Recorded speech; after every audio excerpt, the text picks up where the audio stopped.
significant amount of demonstration that has taken place in Gilgit-Baltistan against the Pakistani army. Gilgit-Baltistan, rights from 47 onwards.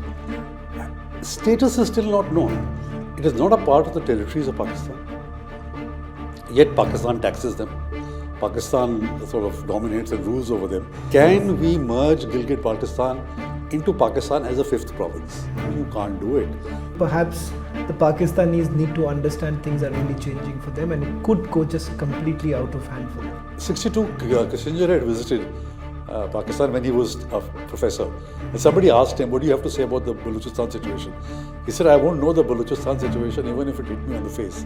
Pakistan has had total impunity in Balochistan. They pick up anybody, they torture him, and 2 weeks, 3 weeks later, or even a year later, his dead body, bullet-ridden body, will be found by the roadside. So all this while people kept quiet. But now the civil society movement is coming into its own in Balochistan, and that's the difference. Say that because if there is trouble in Balochistan, we are the ones who are fomenting the trouble. That's it. Pakistan has always externalized its problems. It is never Pakistan's fault. Right? Even today, now that they have the Taliban in power in Afghanistan, still they are blaming us for the problem the TTP is creating for them. Right from Chandragupta Maurya or to Ashoka, Buddhism passed through to China via Afghanistan. So we don't want to lose our civilizational links. So people like to see things in black and white. A rather very emotive way of looking at it. Yeah. Whichever suits your national interest, which suits the people of Afghanistan. And I don't think that the Taliban are going anywhere. Not in the immediate term, not in the medium term. So you have to deal with what you have dealt with.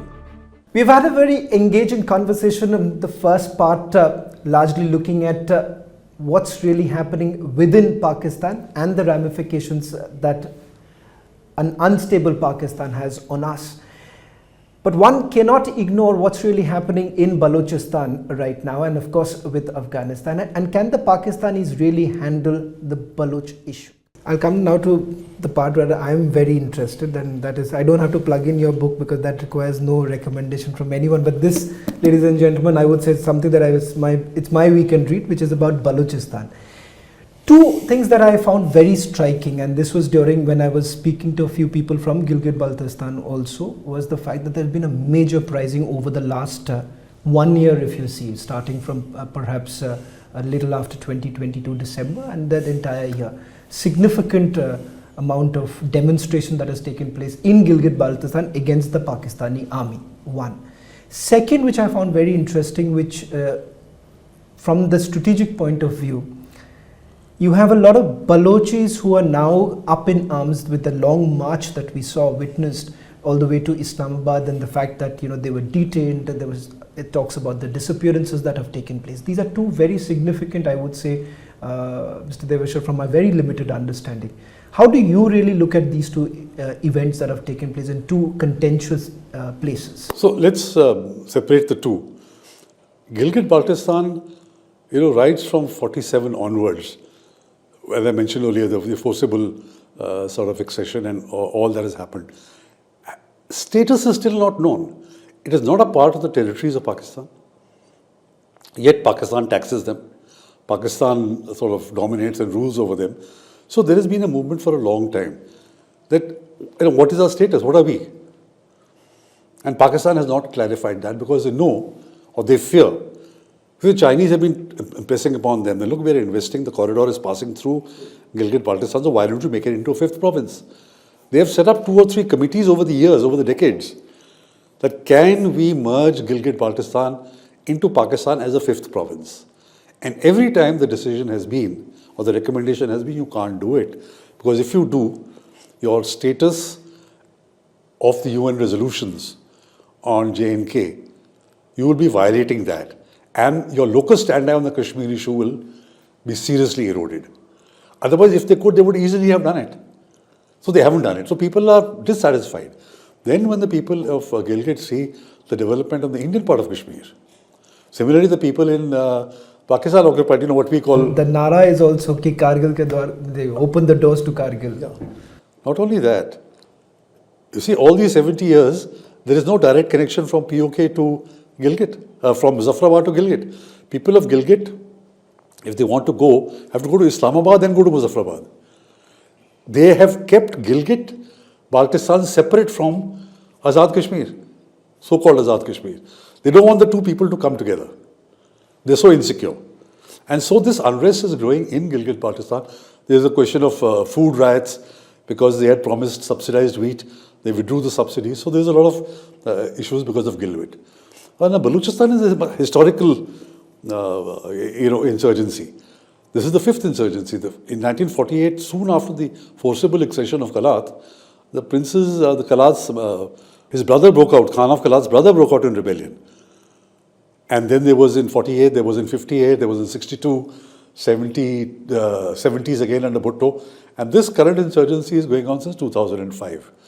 So there is this insurgency which has lasted now for so long. This is the armed group. But what was lacking in Balochistan among the nationalists was a strong civil society movement. See, either the insurgency is so strong that you can take on a powerful army like the Pakistan army. It's not, they are spread out and the Pakistan army is much too strong as the conventional force. It's changing with the Majid Brigade. Yeah. So they can hit in terms, but you can't on a frontal thing, like the Mukti Bahini, for example. It's not to that. But now the civil society movement is coming into its own in Balochistan, and that's the difference. That's the important thing. And the reason they have come up is because Pakistan has had total impunity in Balochistan. They pick up anybody, they torture him, and 2 weeks, 3 weeks later, or even a year later, his dead body, bullet-ridden body, will be found by the roadside. So all this while people kept quiet, because they were told that if you make a noise about your brother or father or your son, it'll be bad for him.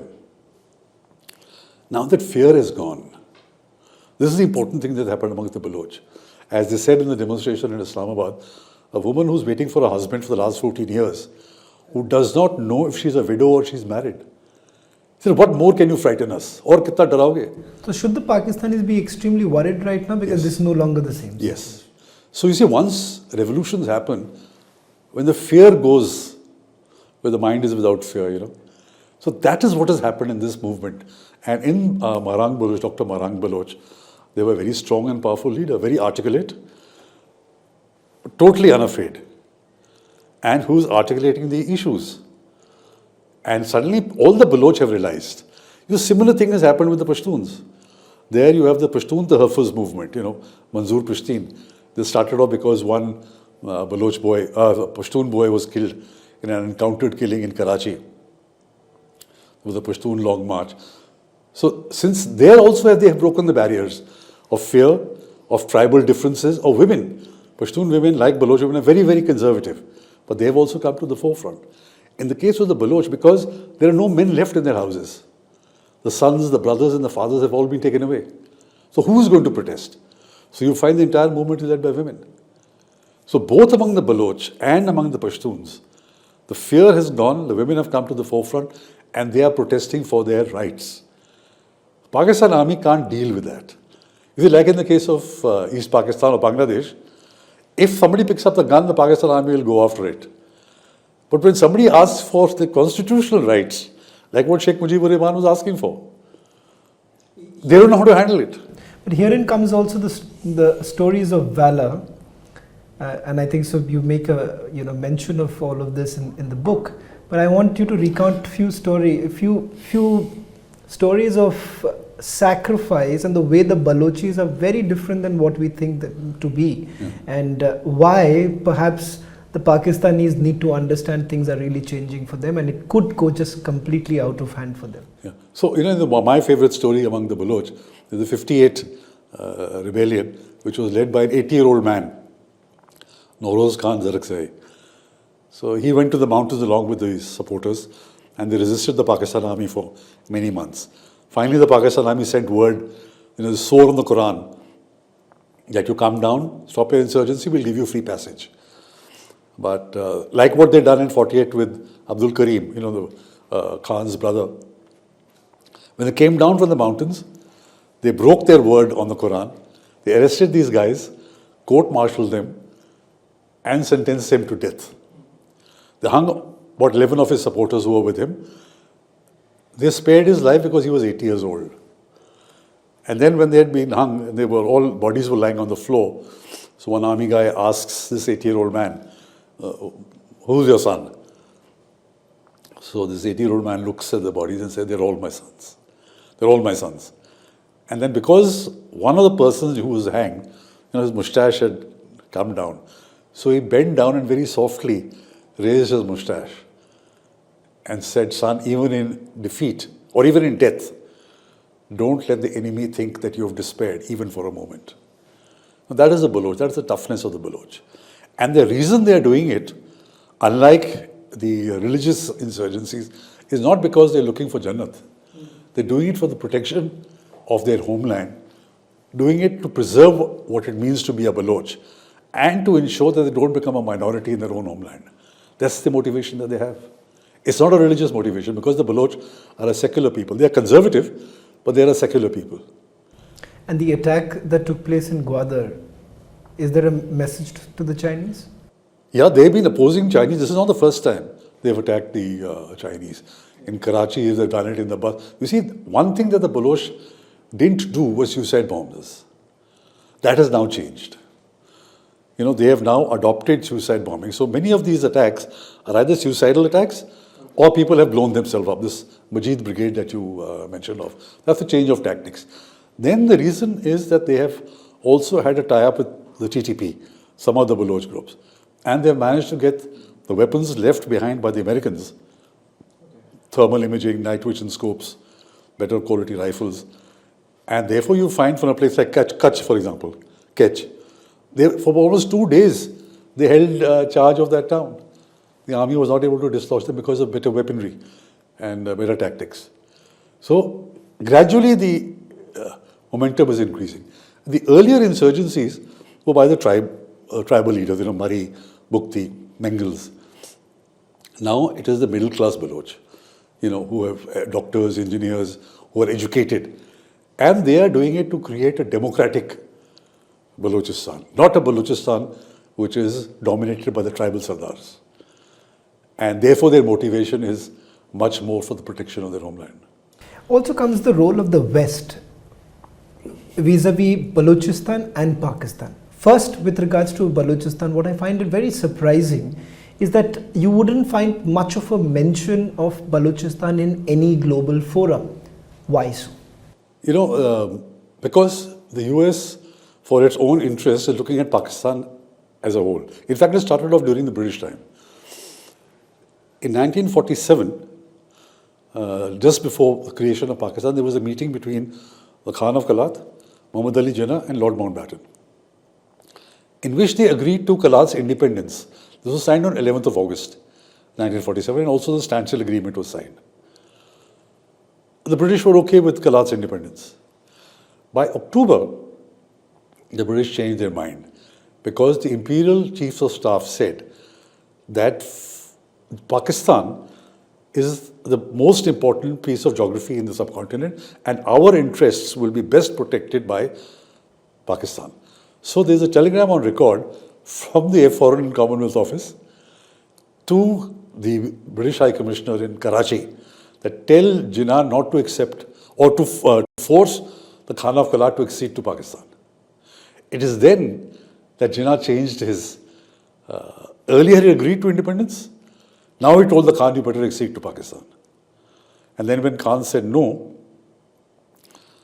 Khan had created 2 houses of parliament, lower house and upper house. Both houses rejected accession to Pakistan. In fact, in the lower house, there's this phenomenal speech by Ghausbaks Bijinjo, when he talks about, and I'll paraphrase, when he says that if Pakistan forces us to accede, every Baloch son will lay down his life for the preservation of Baloch independence. It's a masterpiece of a speech. It's there on the net. I've mentioned it, quoted it in my book also.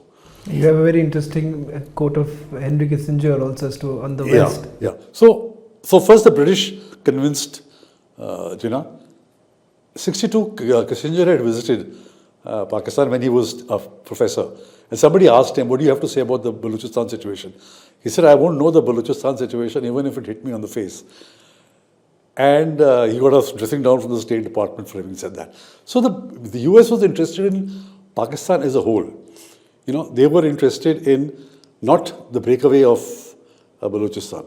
So they haven't paid any attention or much attention to Balochistan. Are they making a mistake now with the way they are dealing with Pakistan?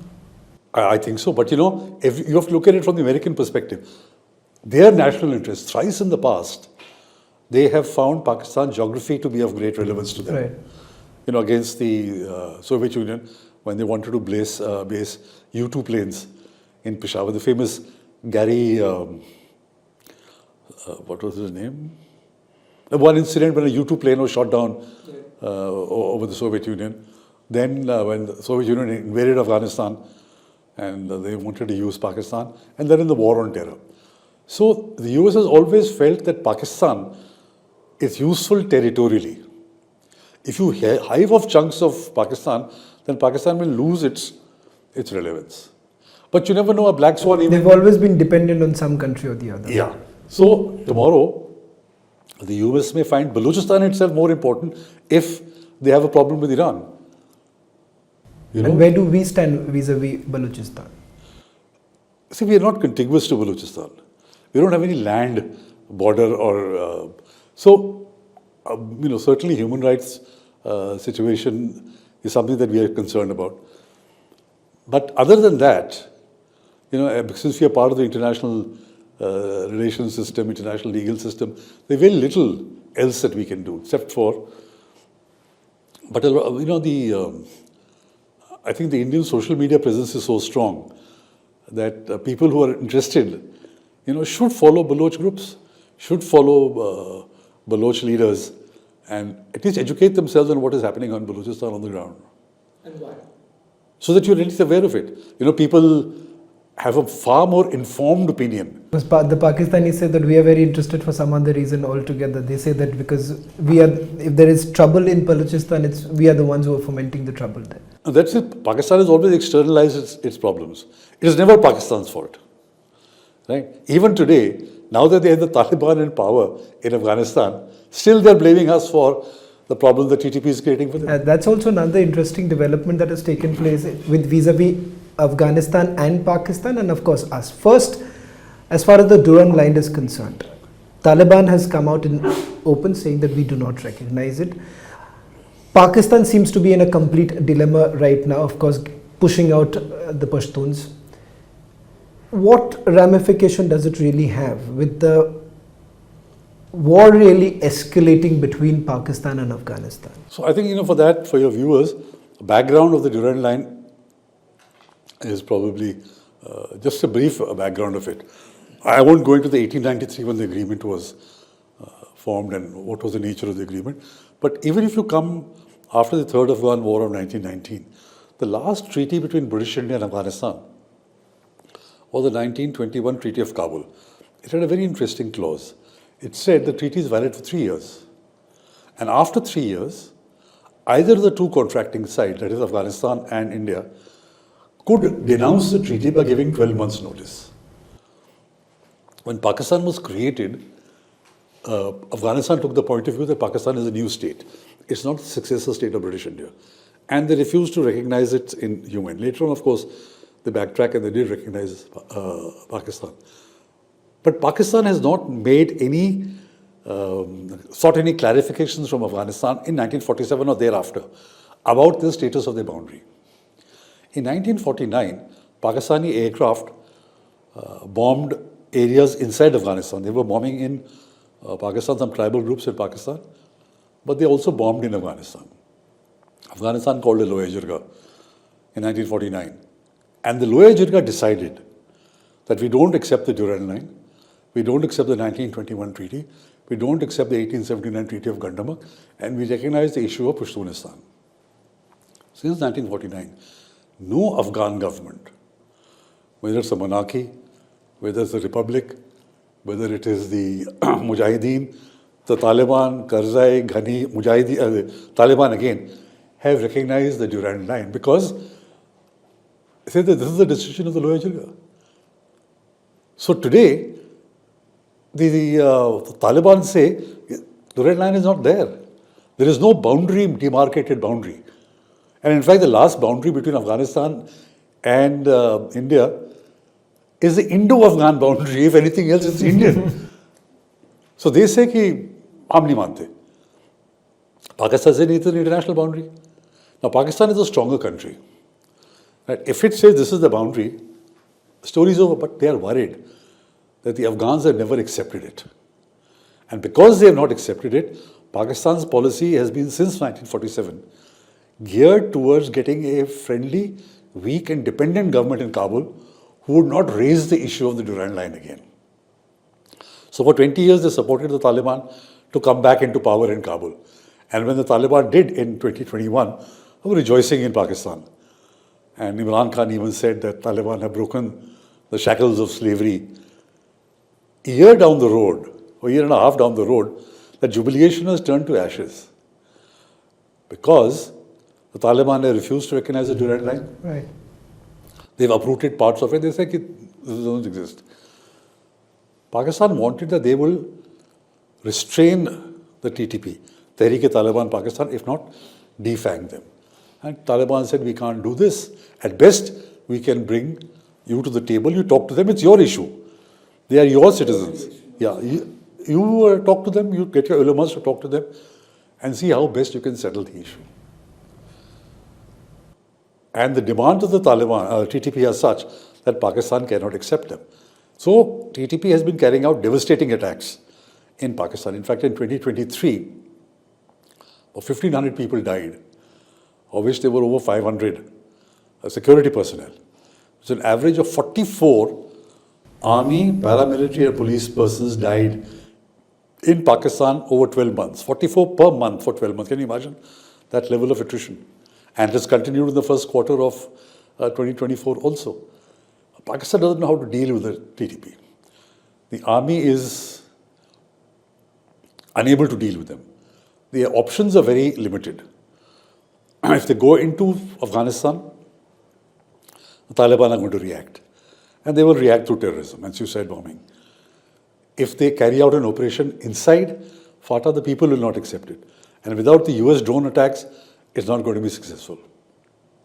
So I also want to touch upon a little bit about Afghanistan and our relation, and something that I remember very candidly when I've been in Afghanistan is the fact that there were a lot of expectation from us, particularly those who have suffered at the hands of Taliban. Today there is a lot of talk about the fact, is India a little squeamish about taking a position vis-a-vis Taliban? Should we really have any talk with the Taliban? Should we really agree to sit on the same table with the Taliban? How do you really look at it? Do we have a choice? Yeah, no, I think India has adopted a very principled position. Our links and our effort is to support the Afghan people. This is what has happened in the past and what is happening even today. So our humanitarian assistance, the 50,000 tons of wheat, 500,000 COVID vaccines that we've sent. So it is the people-to-people contact. It is for the Afghan government, Afghan people to decide who rules them. Now they've chosen, or the Taliban have imposed themselves, or whatever way you like to look at it, it's for the Afghan people. Who's India to say who should be the government? But because we have interests in Afghanistan, we've had centuries-old relationship. Let's not forget that. Let's not forget, right from Chandragupta Maurya or to Ashoka, Buddhism passed through to China via Afghanistan. It came from India, and Indian empires have held places in Afghanistan. So we don't want to lose our civilizational links. There is also the problem today that terrorist groups like the Lashkar and the Jaish, Pakistan has shifted them there. We want to make sure that they don't multiply and come back and attack us again. So we are in touch with the Taliban, for our own national interests. And the Taliban are very keen that we restart our projects, keen to restart our mission. But I think India will not break the international consensus of recognizing the Taliban or sending any ambassador or anything like that. And whatever the international consensus is, India will abide by that. So, people like to see things in black and white. A rather very emotive way of looking at it. Yeah. So it has to be a very practical, principled position. Whichever, suits your national interest, which suits the people of Afghanistan. I think there is recognition of that even amongst the Taliban and even amongst the people who are out of power at this moment. They may be unhappy that, but look at, they themselves are are not united. People are pulling in different directions. And I don't think so the Taliban are going anywhere. Not in the immediate term, not in the medium term. So you have to deal with what you have dealt with. Well, thank you very much, Mr. Devasher, for this engaging conversation, and I'm certainly hoping for all my viewers, this is way different than what we have done in the past, especially on issues like Pakistan and Afghanistan. Thank you very much for joining us. Thank you so much for having me over, and I really enjoyed the conversation. Thank you.